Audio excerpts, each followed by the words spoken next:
Hi guys, welcome back to my channel. Hope you're all doing fine. So today's video is going to be another tutorial. Yes, it's going to be another beautiful spring twist tutorial. If you've not already, please don't forget to support me by liking this video, and please subscribe to my channel and also share this video with your friends. So guys, I'll be showing you guys how I was able to do this twist. This time I decided to try the rubber band method.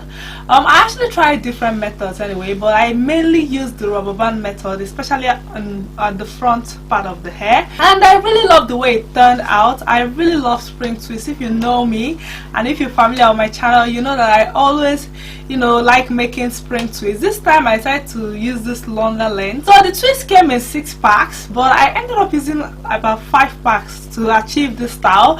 I used 2 strands in front and I used 1 strand at the back because I know there's no need using 2 at the back. So I just wanted to make sure that the front is big. I like the spring when it's thick, so I decided to use 2 in front, and then I used 1 strand at the back, and they all look beautiful. Like, I absolutely love the way it turned out. What do you guys think? I hope you guys love this hairstyle as well. I'm gonna put a link to where I got the twist from in the description box below.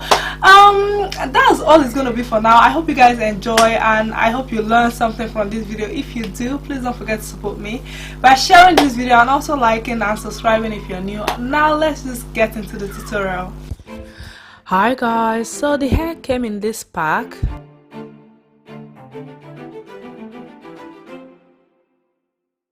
In a bag they have 6 packs in it, so it came with these accessories as well.